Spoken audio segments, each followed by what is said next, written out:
So we'll start. I'll let you take over, I guess. I'm taking over. It's the Sit Down Zumock podcast, STZ. I am Florida's greatest comedian, Florida's most wanted, the has-been baller, the Lawson's chip dip consumer, the man in black, the 2.4 GPA general studies major from Kent State University, Chad Zumock, and with me is the party starter himself, none other than Darren Carter. Pocket party.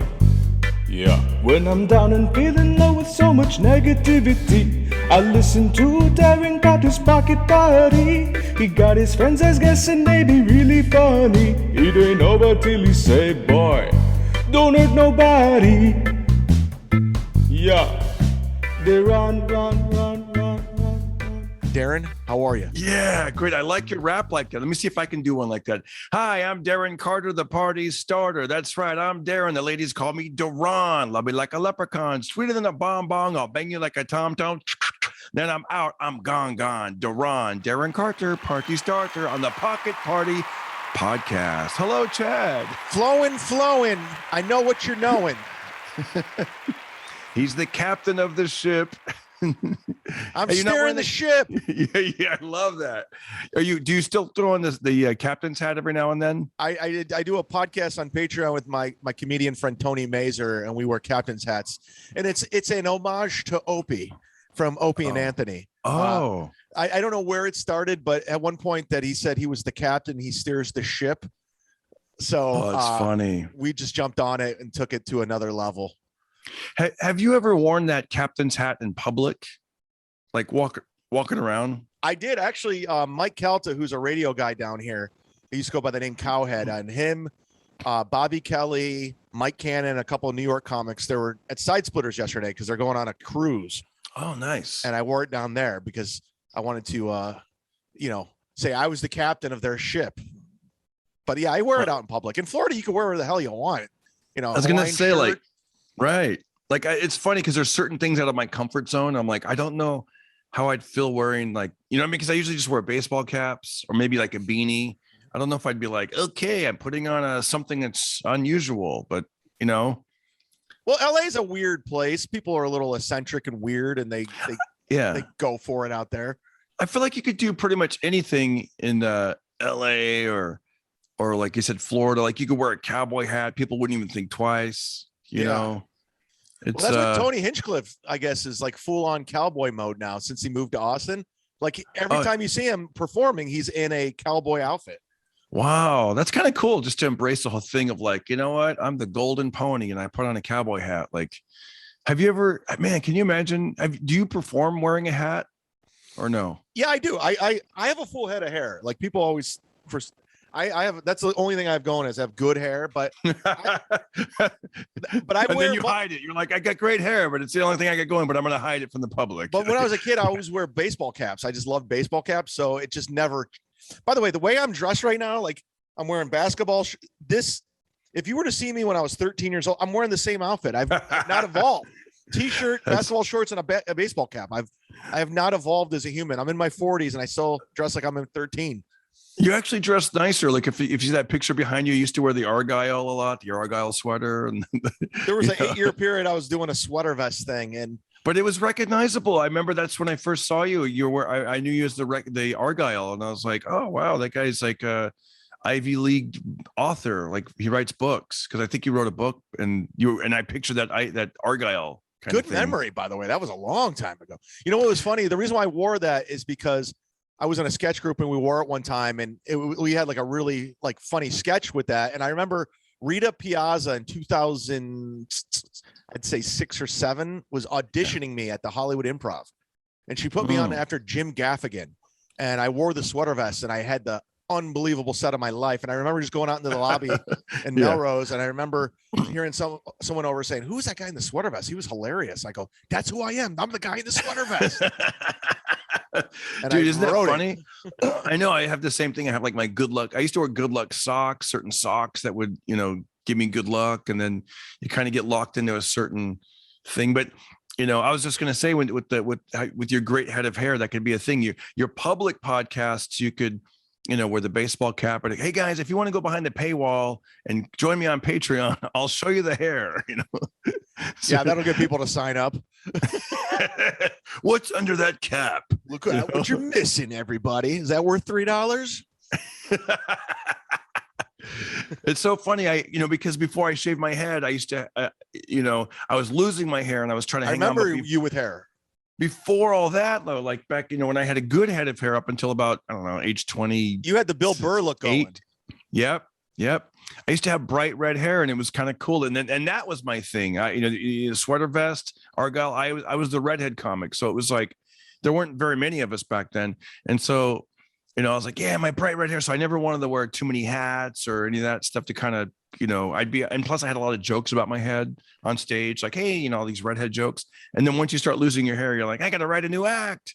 And then I guess I could perform with the cap on right now, but I don't know. I feel like the stage lights would like shadow my facial expressions, but maybe it would make me it might work a different muscle for the performance, Oh, look, there you go. And these are kind of recent. Oh, look at that bottom one down there. Right here. That's a recent one. Oh, here's the one that there it is. There's a good look at the head. There's a good looking one. Yeah. Even before that, there was one where it said Los Angeles on my shirt. The one that said, if you go back a little bit, LA. Oh, this one right here? In the middle. Yeah, that was one from about 2006, 2005. Was that Dublin's or something? Yeah, you know what? That was funny. There's a barn door right near the ice house, and that was taken there. But it looks like I'm on a farm, but I'm really at the ice house in Pasadena. Who's this imposter here? This Darren Carter, the soccer player? I know he was born, I want to say, in 1983, because if you go on Wikipedia, it'll give a lot of facts about me, but then it gives facts about him. So people are like, hey, you were born in 83. And I just like, well, whatever. Yeah. That's exactly when I was born in LA. Why not? Yeah, exactly. You're a Hollywood executive, 1983. I know, exactly. I know. Oh yeah. I mean, I had a radio guy that he was a lot older, so I guess he didn't really know the age range or whatever, but he's like, you were born in 1983. And especially back then, I was like, dude, I was not born in 83, but I just let it go. Like, okay. Yeah. You're like Earl. You're one of the rare people that grew up in California. I am born and raised in Fresno, California, man. Fresno, you got it. You got it. That was the other valley. I'm from the valley, San Joaquin Valley. Yeah, born and raised in Fresno, and I started my comedy there, and then I moved to the San Francisco Bay Area. Then I did a college tour for a couple of years. We'd be gone for like 3 months, and then I lived in San Diego for a bit, and then I made the move to Los Angeles. 1995, I moved to LA. But yeah, I'm all California, So when all this stuff happened with the mandates and the lockdowns, you had no intention. I mean, you were like, where am I going? Right. I'm from here. I know. It's like, I mean, on the good side, when people imagine, like, let's just say 20 years ago, you want to make it in show business, you're probably going to go to LA or New York. And so I used to count my blessings going, wow, if I don't quote make it, at least I didn't come, I didn't give up everything and move several time zones away and miss all. I'm like, well, I could still visit my family on the weekends, that kind of thing. Yeah. But then during what you said, during the mandates, the lockdowns, when stuff got crazy, when they were like, you can't even like, for example, the beach, they were like, you could walk on the wet sand, but you can't sit down on the dry sand. I mean, there's how all insane was that? And it was like insane. They were like putting sand on the basketball courts and the skating parks. Like, I know it was like, what are we doing, man? It looked like the zombie apocalypse. I mean, there was like different construction that was going on here that they had just stopped. So a lot of the, like there's a shopping center I used to go to, and you would just see the windows boarded up, and then you'd see like the riots on TV, and it was just people were closing freeways down and protesting. All that stuff happened around the same time, and like you said, you couldn't even, luckily, my wife was raised on a farm. And so she's like, let's get out of here. Let's go up there. So we were spending like most of our time on the farm, and I would drive back to LA about 3 hours away. And that's when I would like check the mail and do all the little stuff that you got to do. I do that once a week, and I'd upload a podcast or do a Zoom podcast with somebody. And I remember that because you didn't have Wi-Fi out there. Right. No Wi-Fi. Yeah. So I remember, when I did your podcast, I I had to go to the local town and park in front of the Starbucks, because at that time the Starbucks wasn't even open. So it wasn't working in a coal mine. I'll tell you that it's not working in a coal mine, but sitting in your car trying to upload a file that's, and it's 106 degrees outside, and you're just like, after about, because it would take me 2.5 hours sometimes to upload those podcasts, and you're just going, dang, after about 1 hour and 20, you're like, is this even that funny? Like, you're just questioning everything. But so at least that part of California is a little bit more like, free compared to like the big cities, so and I was out there on a farm, like I said, there was days I was just riding my bicycle, or just, I had like this axe I used to carry around for exercise. And so I must have looked like a nut if anyone saw me, but I was on private roads and private land, but I would just walk out there with my axe, and I'm just like getting just sweating and questioning, like, what the heck am I going to, I don't know how it might've been more open for you, but there was times where I was like, man, I don't have any shows on the horizon. Wow, this is a weird feeling, like, especially starting comedy in like 1989. And all of a sudden it's like, and it's like, oh, I guess we're going to transfer over to podcasts and Zoom stand up or whatever, Yeah. Well, I left town like right when Kobe Bryant died. That's when I left LA. It was like a weird, like right before COVID. Like I almost had some weird thing. Like I got to get the hell out of here.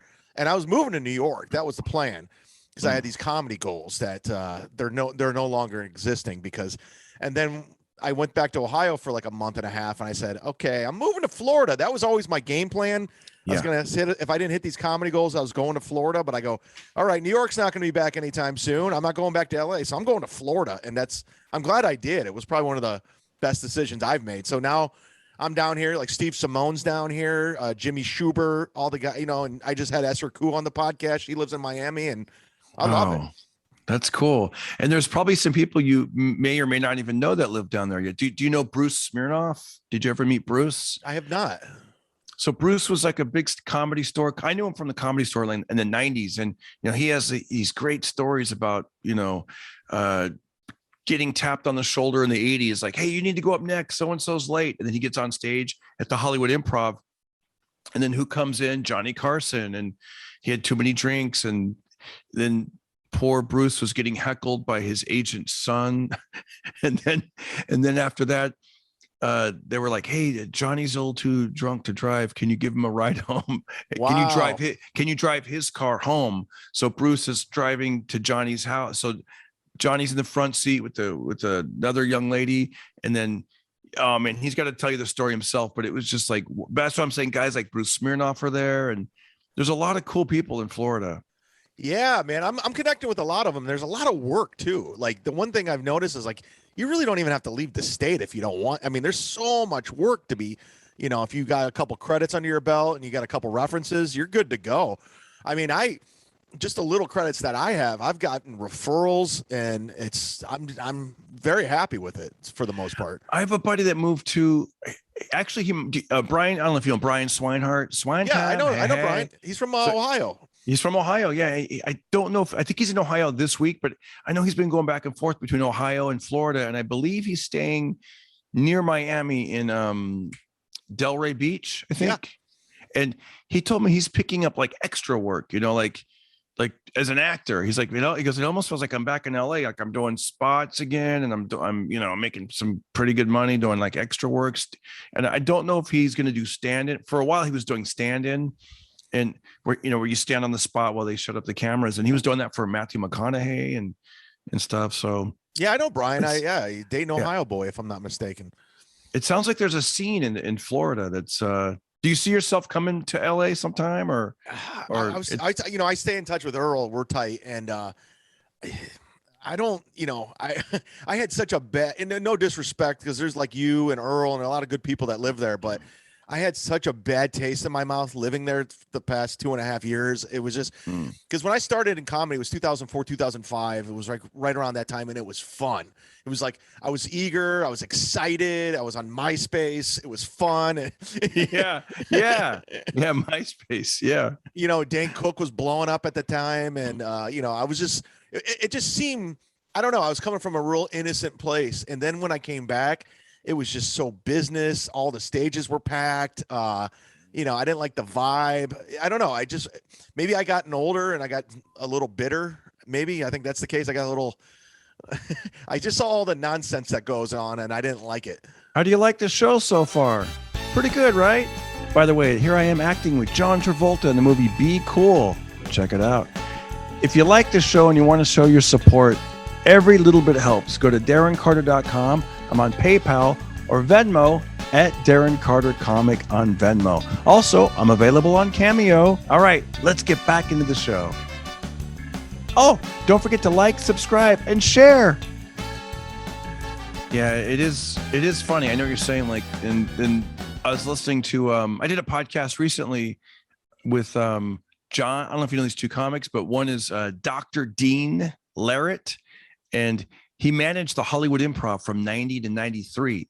Really? And yeah, he's been in like Jamie Kennedy movies. He's done stuff with Nick Swartzen, like he has some movie with Nick Swartzen, but whatever. And soap opera stuff. And he's the kind of guy that, when he first came to town, he's driving a limo, then he became a manager of the Improv and blah. But he's got all these old stories.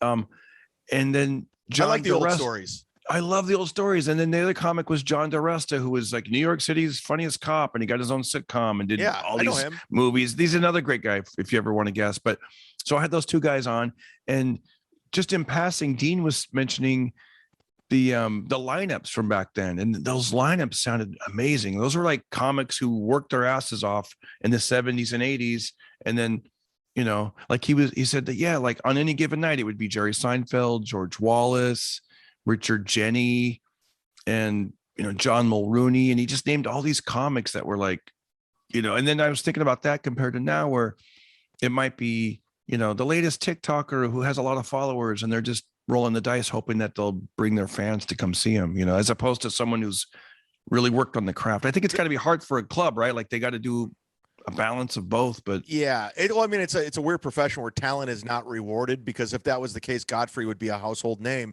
But it's like you said, who's got the most followers, who's got the most TikTok things or whatever, and don't connect to that. I was always attracted to the process and the talent and the undeniable. Like you're undeniable on stage. Like Darren's put the time in, you could tell, and it's not a fun follow if you're going on after Darren Carter. So it's funny. I ran into Barry Katz just randomly. That is cool. That's one of the cool things about LA. You never know. Darren, you're undeniable. Right? Yeah, exactly. You never know who you're going to run into. I literally was on the way to How much money do I owe you, by the way? Yeah. We never had that business relationship, but he did tell me something that he one of the compliments that he gave me was that nobody wants to follow you. But I'm sitting there and I go, yeah, but how does that help me? Like I need something bigger than this, And I guess what he was trying to say basically is comics that necessarily don't crush, but if it can translate to the little box, then that's what crushes, Yeah. I mean, everyone has their opinions, but it's just finding that weird thing. I mean, you've been in, like you said, 94 you started? No, I started I moved to LA in 94, 95. But I started in probably like 89, 90. 90 was my first big paid gig on the road, What was that? I lived in Fresno. And at the time I had a motorcycle, but I didn't want to take my motorcycle on the freeway because it was, once you got past 50, it would start shaking, and, like it was legal, but barely. Like it was a Suzuki 185. And I think at that time, you had to have a 175 and above or something. Don't quote me on that, but basically the thing would start shaking. So I was like, I got to get a car, and I bought a used car. And this is not a joke. I was just naive. I bought what was called a Yugo. I don't know if your audience remembers Yugos, but dude, it's like a basic bare car. Like they had no glove compartment. It was just bad. But and so I bought this red Yugo, and I drove to Ventura.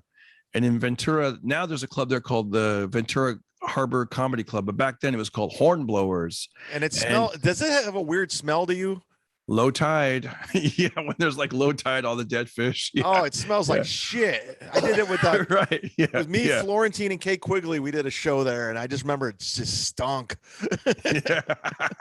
Yeah. And what's funny? When I started, like there was, at least at that gig, and a lot of the ones that I would do, there was 4 comics. They'd have the MC, then they'd have the opening act, and then the feature, and then the headliner. So I was the MC, and I remember I got paid $350 to MC, and no hotel. But here's what you do. I talked to a comic that had played it a week before, and he goes, when you get to town, try to get there a little earlier and just find any phone book. And in the back of the phone book, they'll have a La Quinta Inn coupon. So sure enough, I found the coupon, I ripped it out, went to the La Quinta Inn, got a great deal on a hotel. And I just remember I was 20 years old and just chilling in the jacuzzi going, I've made it, man. I'm a professional comedian. And, it was just amazing. But it was a little lonely for a second there, because I realized like, wow, I'm seeing these beautiful palm trees. I'm in the hot tub but I'm like by myself. And that's when I realized as a comedian, you have to learn to kind of like love yourself and love the alone time and embrace it. Don't be like that kind of guy that's like, oh, I'm scared to go to a movie by myself, or you know how it is. Once you like learn to eat lunch by yourself, take walks by yourself. Yeah.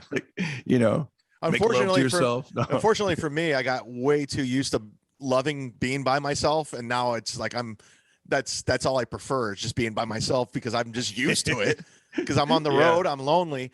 My first paid gig ever was Comedy Time. You remember Comedy Time at the Ice House? Yeah. You get a t-shirt, a mug, $25. $25. And all the exposure you want, buddy. Yeah. And Mike Jaglin booked me, and I was 6 months into stand-up. And I actually contacted Comedy Time back in 2012 to take it the fuck down, because it was so bad. It haunted me. Did they take it down? They didn't take it down, did they? They did. They did. Oh, they did. They honored my request. I go, this thing's killing me. It's got like 10,000 views, but none of the comments are good. And they shouldn't be, because I'm really bad. I was doing it looked like I was doing an impression of Brody and Anthony Jeselnik. I don't know what I was doing, but it was not good. It was a funny delivery with like dark punchlines and yeah. And I had some weird misdirection, and I was embarrassing. I had to get rid of it. I did it, and then nothing really took off for me when I did it, because I was just like, I don't ever 20. I remember I even did another gig earlier that night, and I was more concerned with the earlier gig. And then I was like, I'll drive down there and do my little thing. And then then I realized like, it is getting like a good amount of views, but nothing crazy. But I didn't really. But then Angela Johnson took off. I know. I was the opposite of Angela Johnson. Right. Yeah. Hers took off, and then I was like, hey, maybe I should rethink this thing. And so I reached out to them, and they go, yeah, come on down and do it again. And then I did a next thing you know, Darren Carter's doing a nail salon bit. Exactly. You like the nails rounded or square? But yeah, I think the next bit I did was a bit that I hadn't done in a while, but it used to be one of my killer bits, but I hadn't done it in a while. So I did that, and that didn't even take off. So the comment section, same thing where you said it was more negative. Like, it was from European people were like, these Americans will laugh at anything. And, I was like, you never know what's going to take off, right? Yeah, I remember one of the comments actually said, he goes, this guy's like a crappy Anthony Jeselnik. I go, he's kind of right. I mean, that kind of stung, because you're right. I know, right? Like, because Anthony at the time, I was like, because we were doing the same open mics, because he had like a couple, like I think he had Jimmy Kimmel under his belt, and he was still relatively new, but he was doing that shtick, his thing. And I would see him bomb miserably, because nobody knew who he was, but I knew what he was saying was brilliant. They were great jokes. And I think I was very influenced by it, because we were doing the same open mics. We were at the same Coffee Bean. We're at the same, you remember that Ramada Inn show? I never did it, but I heard people talk about it a little. At that point, I was probably getting like the regular like rooms and stuff, but I heard that was a good one, right? Was it good? The Ramada? It was good. I remember Mark Maron was there every week, and this was before Mark did the podcast, so he was kind of going through his divorce and figuring it out, and he'd be on stage having mental breakdowns, which was fun. Yeah, what's funny, man? I did a show recently. I filled in. There was like a guy, they said he had a meltdown. Like he was on stage, he had a meltdown. And then I was talking to the comedians in the green room, and they all laughed at this, but I wasn't trying to be funny, but I go, how do they know the difference between a comic's meltdown and his regular set? Because sometimes it would be like a blurred line, right? But they said it was a real meltdown. So, Yeah. I have fake meltdowns on stage now, and it's fun. Like I tell everybody, One of my stock lines is I go, this isn't stand-up comedy. You're watching mental illness. You paid to watch mental illness. Yeah. Do you kind of let the staff know, like, hey, this is my shtick. Don't be alarmed or anything? Oh, yeah, they like it. They like it because I try to like break down this wall, and I basically just go off like I go, I'm making $100 tonight, whether you like me or not. I'm getting that money. That's happening. That's funny. That's so funny. I do a lot of that weird stuff. Sometimes fake anger can really be hilarious, but as long as because I remember I used to do this bit where I'd have the DJ hit a song, I tell a joke, have the DJ hit a sound. I remember that. Then, I've seen you do it. Right. And then I would do, there was a couple clubs that I played where I was really good friends with the sound guy. So we'd goof off, and if they messed up, it was okay because I'd cover it and be like, that's my wife's brother, my brother-in-law. He goes on the road with me, and he's nearsighted. He needs glasses. He can't see the music cues or whatever. I'd make fun of the sound, and it would be hilarious. But then when I would play other places, like one time I did a gig in Canada, the sound guy, he took all my barbs as personal. And so I remember I walked off stage, the manager was like, hey, I'd stay away from Jesse for a while. He was pretty pissed at you. And I was like, really? Why? It's like, but then I realized like, oh, not everybody knows that you're just kidding. I figured he's in the dark. Nobody even knows he's back there, but yeah, I remember watching. Yeah. I was going to say, because I remember it was hilarious when you'd see Don Rickles like get mad at the band. Sure. Like, come on, keep up with. So I guess I was sort of trying to do that. But if they don't know that you're in on it, then they think you're just a jerk. And that happened to me last New Year's Eve, not this past one, but the one prior. I was with Mark Norman, and I was hosting the show because it's Side Splitters. I'm there every week, whatever. It doesn't matter. And they had a new sound guy. They were trying out on New Year's Eve, which is not a good idea. On New Year's Eve? That's hilarious. Yeah. And he cut the music too soon, and I had to awkwardly go on stage, and luckily I've been in that position a million times, and I started making fun of the sound guy. I have to get the crowd going. And I get off stage. I was like, hey man, I hope you're not mad. He's like, yeah, I am mad, dude. That was screwed up. Why would you point me out like that? It's my first day. And I'm like, oh my God. I mean, we're cool now, but at the time he was like out of his mind, and I felt bad. He didn't get it. Yeah. It's funny how they do that to people. On New Year's Eve, they'll give them a big job. I remember one year where, hey, you know what? I know you were in radio back when I started before comedy. I was in radio. I didn't know which way I was going to go, comedy, radio. And I remember like, they gave me the keys to the radio station and actually let me be on the air. And the New Year's Eve from 89 to 90. And it was super exciting. And then of course, looking back, you realize like, man, I was just a security guard with like CDs. I wasn't really like all the real DJs were having the time of their life at all these nightclubs and having fun. And here I am like this 19-year-old punk, like, hey, it's New Year's Eve, everybody. And, and then you take off the headset and you're just like lonely. You're like, oh, this is nothing. You know who gave me my first radio gig? Sam Tripoli. Really? Do you remember? It was on Sunset. It was the National Lampoon's Radio. You remember? Yep, National Lampoon's Radio, right there on Sunset by that Bullwinkle. Yeah, I know where that is. By Dublin's, right? Yeah.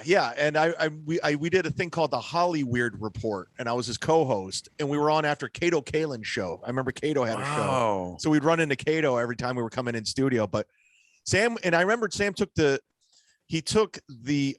tape and sent it to Howard Stern because they were having a contest like the next Howard Stern. And he got to go in studio with Stern, and they played the tape. Wow. And it was, when Stern was still on terrestrial radio, but it was hilarious because I'm the guy who actually got actual radio show from that. So Sam was always just like, you were just a co-host. You were just a sidekick, and you actually got a radio show. Yeah. Wow. That's cool. What do you like better, being a host or a co-host? I like being the co-host. I never had an ego about it. I always like complimenting. I'm like, in high school, I was a point guard. I like passing the ball to the shooter. I like getting the assists. I don't like scoring. And that's always been my motto. And I'm pretty good dealing with the alpha male in the room or the ego guy. Like I can play off of that. And I just always enjoyed it. I always like to I love being the Oates to Hall. I love being the Flavor Flav to Chuck D. I enjoy that. When I've heard you on podcasts, I always thought, man, you're a great co-host because you're like a sniper. You lay back in the cut and then you just throw out a jab. Or sometimes you know what you're really good at, because I've texted you before, go, dude, you're so funny. I remember one time I was driving, drinking iced coffee back to the farm, and something happened and I spit all over my dashboard. I mean, I literally, I was just like, it was so funny because you're not only do you have the ability to be funny on your own and to throw in those quick jokes, you also set things up for the other person to make fun of you or to do, you know what I mean? You're not afraid to lob, and then they, you know, and I've learned that ability too. Where I'm like, if I know someone's really good at something, I'll kind of set them up a certain way. And it's great. It's a little, it's a lesson that like, for example, like the podcast I was doing with Kevin, like Kevin, he tends to ramble and go on and on and on. So you gotta be, I learned quickly, I'm a sniper now. I got to just come in with the quick hits because he doesn't give you a lot of space. So I assess that situation. I just look at people's strengths and weaknesses and I go, where can I fit? How can I complement? Whatever the case may be, whether it was my radio show in Cleveland with Alan Cox, whether it was with my, Florentine or whoever I was doing a show with, that's how I do it. And I have no ego about it. That's good. And I had two guys on recently, that podcast I just mentioned, Dr. Dean and the Pocket Party. It's called Pocket Party Podcast. So I had these two guys are from New York. They're typical New Yorkers, thick accents. One guy's from Long Island, the other guy's from Queens. And these guys are alpha male style, like they're gonna take over and talk. They're known for like talking, and what I didn't want was talking on top of each other, me interrupting, doing the whole story, the story chopping deal. So I just kind of laid back and I probably talked about 5% of the time. Hey, show that again. What was that? That was that's your podcast, Pocket Party. Oh, that's cool. Yeah, I just pull it up. You can get it on iTunes, iHeartRadio, Spotify, YouTube. This one actually is all on the good stuff. iHeart right there. Wow, look at you. I don't know how to do any of this stuff that you're doing. Just sharing the screen. Oh, thank you, man. I think I'm following. That's cool. Well, be careful. Don't put your private information out there. I don't know what this is. Here's my Cowboys and video games. That was a great one. I love that one. That was a good one. Yeah, go listen to Punch Drunk Sports. That's the podcast I used to be on. Kareem Matthews. Yep, he was a guest on there, and he's really. Do you know Kareem? Yeah, I did Punch Drunk a lot with him. I don't know anything about sports. So like right before the Super Bowl, I had both those guys on. I only had Kareem on, Kareem Matthews, because he's a diehard LA Rams fan, and he's been to Super Bowls, and then the next guest was that guy I told you about, Dr. Dean, because he was a former degenerate gambler, and he talked about I didn't ever even knew this expression, prop bets. Oh yeah, and I'm like, because I had some of the listeners go ask me some questions, so. They're like, what are your prop bets and heads or tails, or what color will the Gatorade be when they pour it over the person's head? And he was actually good at it because Kareem, he said, because I think it'll be red. And then when I interviewed Dean, he goes, let me see here. The LA Rams, their colors are blue and gold. He goes, I'm going to guess blue. And he was right. I was like, wow. And then I told Kareem about that. And he goes, yeah, I wasn't even thinking about what team colors. He goes, I didn't even know there was a red Gatorade. So I guess that's how some people that gamble. Do you gamble? Like, have you done it before? Or? Oh yeah, I have gambled. I actually want to be I would love to be a good gambler. Like I want to that seems like fun. Like I have friends that are good gamblers, and I was like, if I could get good at it, I'll do it. But I'm not that good, so I'm not doing it. Yeah. But Jim Florentine has this amazing Super Bowl party at his place in Jersey every year. By the way, Joey Diaz lives like 4 houses down from Jim in Jersey. Wow, it's kind of weird. Cool. And just like this residential neighborhood, like he's in the witness relocation program, like he doesn't belong. But anyways, cool. Yeah, long story short, he has his big Super Bowl parties, and his brother Dan, he kind of rings in all these prop bets, and there's like a million of them going on. I remember one year I made like $100 off all these dumb bets. But it's a lot of fun. It's like so much fun, and I missed the last couple of years because of COVID. But I'd like. I think I would like that, like dumb prop bets. I mean, that's fun. You don't have to know that much about the game. It's just like dumb luck and just wild guesses, I would imagine, right? Like that's all it is. It's just silliness. It's like coin flips and all that, and like I didn't even. Yeah, they were telling me like even people bet on like how long the national anthem's going to be. Is it going to be, I guess, like under 2 minutes or over 2 minutes? And I was wrong because I just had a friendly bet with my wife, and I'm like 2 minutes and 12 seconds, and then it was like, I don't know, 1:46. I was like, I guess I was way off on that. I'm a loser. I'm a loser. Yeah, exactly. I'm like, I'm glad we didn't do this for real. Hey, I'm just not to switch gears on you, but what's gas out there right now? I'm curious. Oh, it's almost I drove this morning and there's this gas station I always go to, and it's because it's it's not the cheapest one, but it's reasonable. And right now is at $5.99. What? For unleaded, yeah. You got it. $5.99. Oh my God. Yeah. I mean, there's some expense, like I think 76 gas stations seems to be pretty expensive, and there's one by the freeway. That's the one in Beverly Hills too, 76. Oh gosh. Let me see. I'll put gas prices near me just to find out what. Yeah, see, I can go this other place for $5.60. I could do that, or $5.70. What a bargain! But I know. Oh, look, here's one for $6.16 for regular gas. That's crazy. When I left LA January 2019, I remember filling up. Gas was $4.25. And I thought that was expensive. Wow. And then I got to Florida, and I remember filling up my tank for $1.65. Right now, wow. I drove the side splitters yesterday. It's at $4.50 down here. I mean, and I think that's ridiculous. That's what it was. And now it's $6 in LA. Wow. I know. Well, they're trying to make it like I said, $5.99. I remember it was because there's this one gas station. My wife was dropped off our son, and it was $5.39. And then when she picked him up, it was up to $5.79. It was insane. What? Are you kidding me? It's like, yeah. So, I mean, I'm trying to do the things like they say, like, drive slower. But I never did that though. I never was the kind of guy that's like, boom, boom, revving the engine and, the light turns green. I'm just going to casually go up. What are we going to do? It sucks. It's just, it's insane. And I don't know, man. I mean, I know you're from there, but I couldn't handle it. I don't know. I know. It's like I hate your governor. Yeah. I hate him. Oh, I know. Like, I don't know. Yeah. I mean, yeah, I thought for sure he was going to get recalled, and then things happened and he didn't. But it's like, man, I mean, Does your kid have to wear a mask in school still? Not anymore. Thank God. Not anymore. Yes. That was a ridiculous thing. It's like you're seeing all of America. I mean, you watch the Super Bowl.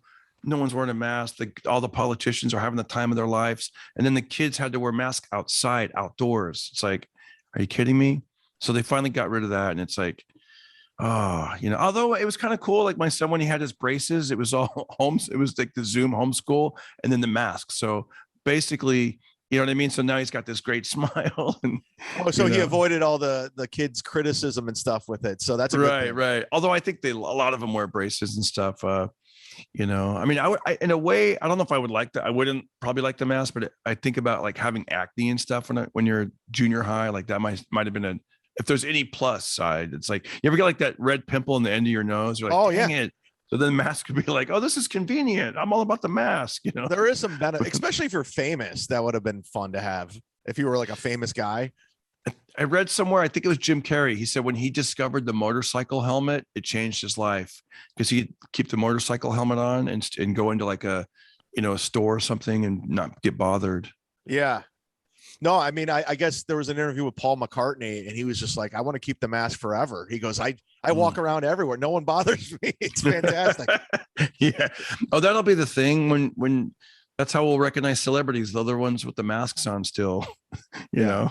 That's what I wanted to ask you because you've been doing it for a long time in Hollywood.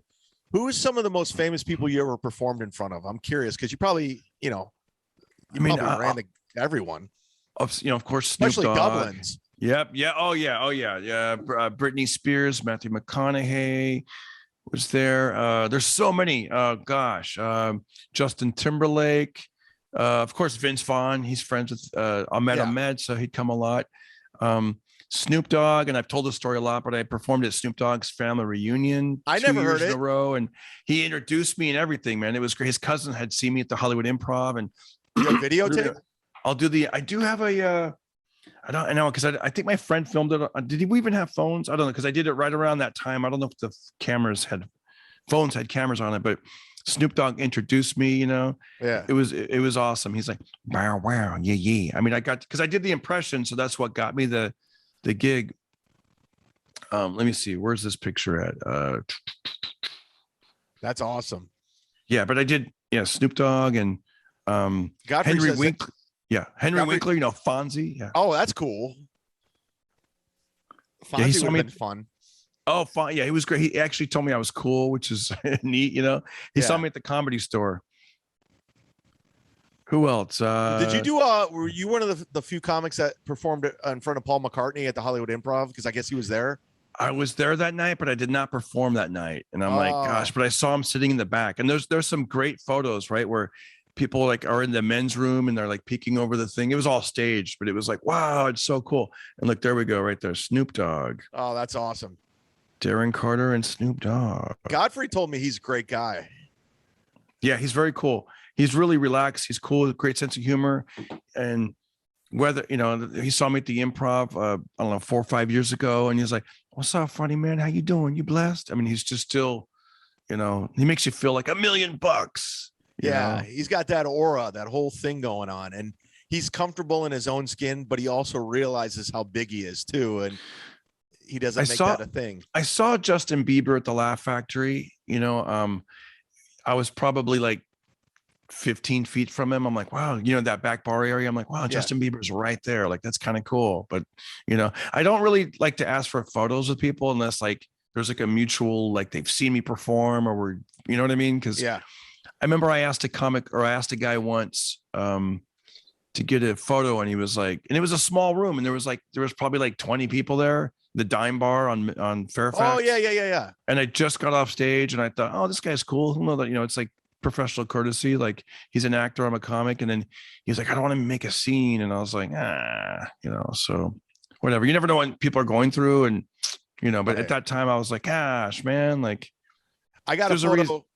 I did, you remember Lucky Strike, the bowling alley show? Yeah. I remember I was on that show. I was like the third comic up and I got on stage. As soon as I got stage, front row comes walking in Anthony Kiedis from the Red Hot Chili Peppers and sits down with his friend. And I'm just like, wow, how do I not draw attention to this situation? It's so weird.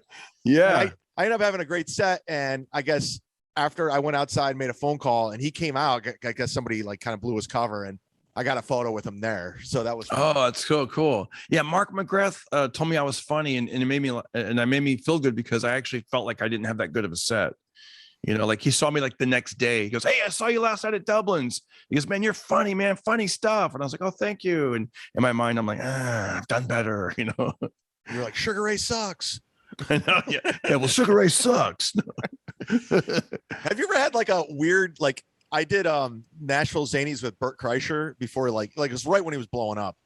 And the band Dashboard Confessionals came to the show. Oh, I remember them. Yeah, and I'm not a fan, but they were super nice guys, super cool. And they hung out with us all weekend long. And they were like, dude, if you ever see us come, hit me up. Here's my phone number, text me. And it was like the worst connection I've ever had. Like it's a band I don't really care about or follow. But what do they sing? I heard one of their songs. I'm like, it sounds familiar. Yeah. It's not my thing. But I have this amazing connection to this band, and I could give a shit about them. No disrespect; they're very nice dudes. Yeah, but I could like text them and go backstage at their concerts, and I don't want to. Yeah, that's funny. Like if it was Guns N' Roses, that'd be awesome. But like, I know Metallica, Guns N' Roses, like some kind of like band that you're into that you're. Who I got to hang out with backstage was Kid Rock. I'm a huge Kid Rock fan. Yeah, I met him before. He's nice. He was really nice, man. And they were playing music backstage. And I was like, this is cool. Like comedians would, go to diners and stuff. This guy was like, I remember they had like the tray of like vegetables and they were just playing drums and piano and singing. I was like, damn, this is like a private concert. Like there's, I'm in this backstage area with like 25 people. And, and then they did this Shake, Rattle, and Roll, that song, Shake, Rattle, and Roll. And he was sort of like freestyle, almost like rapping. And then he inserts me into like the rap song. It was cool. And then we got a comic from BET. We got Darren Carter. And he's like, and I'm like, damn, this is amazing. Like, this is like, it was really a highlight, like, wow, this is so cool. Gibson Amphitheater, Universal Studios, which is no longer there. They tore it down and put in some kind of Harry Potter ride or something over there. Oh, good. That's exactly what you need. What part of LA are you in? I don't even Burbank. know. Burbank. Yeah. Burbank is great. Yeah, we're close to. Where were you when you lived here? I started out in Los Feliz. I had a great spot there, and unfortunately, it didn't work out. I was not on the lease, so I had to move to Sherman Oaks, right about 2 miles from Valley Village where the great Brody Stevens lived and Bert. Yeah. So yeah. I was in that area, but I would always go to the Burbank Whole Foods, that new one. Oh yeah. Yep. It's a really good one.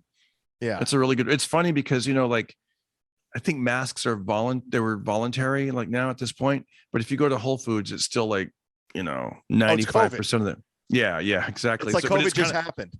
Before I walk. Yeah, exactly. It's like March 20. But you look around, I'll see like one person with no mask before I go in, and I see another person. I'm like, you know what? That's great. So I just walk in, and then once you get in there, I'm like, sometimes right now we're at the stage where I can count people. And I'm like, oh, cool. There's 5 or 6 of us with no masks. And then I go to the Vons. And the Vons, I counted 9 people with no masks. Yeah, Vaughn's, it's like Thunderdome. There's no rules at Vaughn's. Right. Yeah. And then you go down. I wonder if you go to Smart and Final. Now there's 12 people. Then you go down to like the local. You go to Rock and Roll Ralph's and clothes are optional. Yeah. No one's wearing shoes, masks, shirts, nothing. Like I used to live by there on Poinsettia, and I used to go there. This was back in 2005, and it was still crazy then. I can only imagine what it is now after COVID. I know. My buddy went to a guitar center down in Lawndale, and he goes, dude, he's like, there's like, he goes, I'm not kidding. He goes, I must have saw like 20 homeless people in there just like playing pianos, and just like, I was like, wow. Like, he goes, no one cared. No one tried to, security didn't, bother. I'm like, that's, yeah. I usually go to the guitar center, either Sherman Oaks, or every now and then I'll go to the one on Sunset. I'll take my son. We'll go and jam and stuff. And yeah, man. Well, what I like about you, Darren, is you're like one of the few comics who has an opinion, and you're not afraid to like express that. And that's so refreshing in this day and age where you don't just necessarily go along with the sheep or just what I got to say, to make it or whatever. And you kind of like, and that's something that's not, I get in that, especially that city, it's a refreshing thing that you continue to just stay true to yourself. And, like you said, you've been doing it forever, and comedians respect you. And so it's good to talk to you and having a guy like you out there. Dude, thank you, man. And you're inspirational as well. Like, I love how you would go live a lot. Like, there'd be times where I was like, man, like, and then I'd say, hey, he's live right now. And then I would just like join in. Hey, what's up, Chad? You're just out there walking. And how often do you go live? There's no rhyme or reason. Like I'm on a big fitness kick right now, because I'm trying to get my butt in shape. So I try to get 10,000 steps in. So, and if I'm bored, I'll just do it just because I'm walking anyway. So I might as well just, talk to some people. And when you walk and talk, do you hold the camera up so it's like a nice angle, or do you just put the camera wherever? Or I have the Brody Stevens selfie stick. That was the one thing when they cleaned out his apartment, I asked for the selfie stick. So I use his selfie sticks because he used to do it all the time. Steps with Steve's, the Prince. Yep. So I wanted the selfie stick, and I have it. So I'll just connect it to the selfie stick. That's cool. Yeah. So that's my homage to my friend. My eyes, they adjusted my eyes with the contact lenses, because there was a time when I could only look at my phone with reading glasses on. I'm like, well, I don't want to be walking and trying to read comments and squinting. So, but now I can do it pretty easily. Like, have you ever had that problem where we got some comments coming in, but you can't read because the print's too small? Absolutely. Yeah. Yeah. You're like, by the way, for everybody that's listening on my podcast, because there's a lot of Brody fans, we just did a little Brody thing. Me and Earl did. Actually, if you want to go subscribe to Darren's podcast, The Pocket Party, Brody's last podcast was with you, the very last one he ever did, right? Absolutely. I think he may have done one more. I'm not sure, but I was the last. I know for sure I was the last one-on-one with Brody. And he really enjoyed it. He told me, and he said he wanted to do more. And he had reached out to me, which is wild. He reached out to me on that. He was no longer with us. I want to say, was it a Thursday? Yeah. Because I think Thursday. But he reached out to me that previous Sunday and said, can we do it? Oh, no, I'm sorry. We were supposed to get together on Sunday. I called him on Sunday. He goes, I'm just not feeling well. I'm on these medications, but my levels but I'll be fine. And I go, well, I'm going to go do a radio show with Fraser Smith. I said, on the way, when I get done, I'll call you and see how you, and he still wasn't feeling well. And I go, well, let's try tomorrow. So on Monday, he's like, I'm feeling better. Come on over. And Chad, it was wild. Like, I went to his apartment, and there was a girl that was kind of helping him out with some stuff. So, I sat down and we talked for maybe a couple of hours before we even did the podcast, which is unusual, but I listened. I could tell he'd been going through some stuff, and so we just talked. And then she went away to get some stuff. She comes back, drops off she made some coffee for us. We did a 2-hour podcast, a little over 2 hours. And then I hung out with them for another hour after that. So I spent like 5 hours with them. It's funny. I wouldn't think anything of it until we know what happened. So all that. And then he walked me down to the lobby, gives me a hug goodbye. He actually gave me some stuff. Like he gave me some different beanies and different belongings and stuff. And he even made a joke. He goes, they say when people give stuff away, he goes, but this isn't that. And I was like, oh, because I literally thought it was stuff because he'd been, touring with David Spade. And yeah, man, it's depressing when I think about it too much. I can't think about it too much, but that podcast is out there, Pocket Party Podcast, and people can listen. I go, man, I know this isn't, I go, they say when you get to blood moving, when you do push-ups, and you say, so I got him to do some push-ups, and we, I filmed it. And our plan was to go, go with me to like Runyon Canyon, Griffith Park. Let's do it this week, please. Let's go for a walk. Let's get out there. Cause I also go for these walks and hikes. And besides going to the boxing gym and my daily push-ups, I haven't written it down, but look, I keep a little list right here. Every day I do 50 push-ups, 50 sit-ups, almost every day. And it just keeps you in check, just part of the day. Like every day I would do my jumping jacks. So that never happened. Obviously the walk, and a friend, and also he's become a friend, and he's a listener. His name is Tommy Godlove. And he heard that episode and was like, you know what? Let's keep the walk going. You told people let's walk for mental health and fitness. So on Brody's birthday, which is I believe in May, he organized it. Tommy organized this walk, and we met at Griffith Park, and I want to say 20 to 30 people came out, and I was nervous because I really didn't know Tommy that well, and I'm thinking, it'd be like one of your listeners, like, hey Chad, let's do this thing, and you're like, okay, but and I remember texting this or messaging this guy, DMing him on Instagram. I go, Tommy, what if it's just me and you there? Like this will be, because I'm thinking, what if nobody shows up? And I remember he said, there'll be 3 of us. And I said, who? And he goes, me, you, and Brody in spirit. And I thought, wow, that's interesting. And so about 20 to 30 people showed up. This guy organized it. Like he had like a tent and refreshments. He did like a trivia game. Excuse me. COVID hit. We didn't do it in 2020, but last year we did it, and we did it at Reseda Park where Brody has the bench. Yeah. And now there was like 40 people there, and it was incredible. Like it's grown. And then when this guy Tommy Godlove, he went to the mayor and all the people in the valley over there, and Brody got like his own date, 818 August 18th, and there was probably like over 100 people at that thing. And that's amazing. And then the news was there, and the police showed up, and it was really, man, it's see, you got this great story. Earl has the worst story, because Brody was supposed to do his podcast that Thursday. So the last text Earl sent, and I want to get it right, but he says, way to blow me off, asshole. Oh no. Wow. I was like, yeah, Brody will do anything to get out of doing Earl's podcast. Oh wow. Yeah, because I had DM'd him on Wednesday, and I was like, hey, the podcast is great. People are loving it, blah, blah, blah.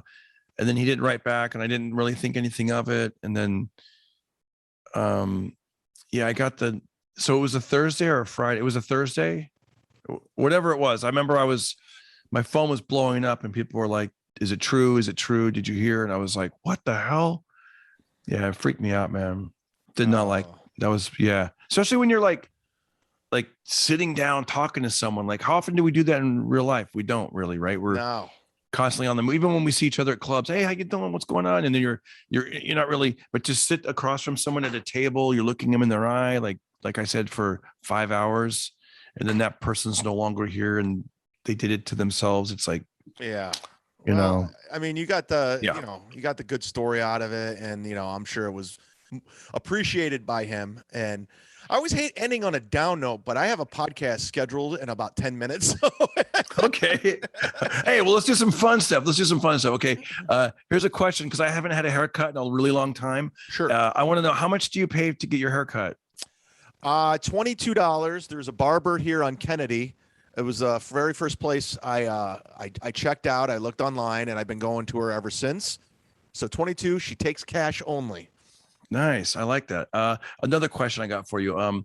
Is there any words of wisdom, something you've learned along the way that you could maybe help our fellow listeners, something that you've learned in life regarding personal life or comedy, something that you could share with our good listeners here?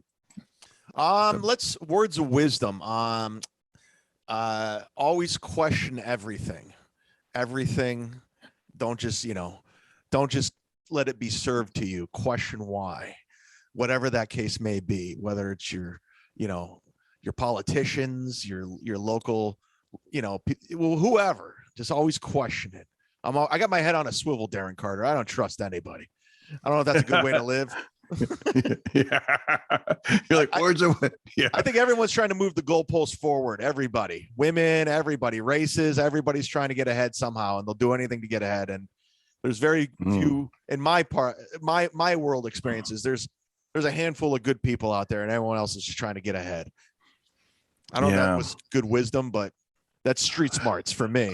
I know. I'm like, enough of the down notes. I'm like, damn, that wasn't very uplifting either. No. Yeah. Okay, one more. Maybe this would be a good one. Appreciate the moments. Yeah. Like yesterday, I was on a bike. I was on a bike ride, and the wind, the weather, the sun, I just felt good, and I go, this is a great moment. Enjoy it, and just whatever those little things are, take a second and take it in, and that's what I did. So there's a good positive message. Enjoy the moment. That's right, guys. Check out Chad's podcast. The name of your podcast one more time. Sit Down Zumock, which my 7th grade teacher, Mr. Willis, yelled at me on a loudspeaker, and it haunted me since the 7th grade. My Washington, D.C. trip to Washington, and he yelled, "Sit down, Zumock," and that's the name of my podcast. I love it, man. All right, Chad, thank you so much for taking a small part of your day and sharing it with us. And let's get you back on soon. Thank you. I love the party starter. That's a wrap. You got it. Everybody listen to Darren Carter. We all know he's the party starter. So if you want to listen to a podcast for free, then listen to The Pocket Party.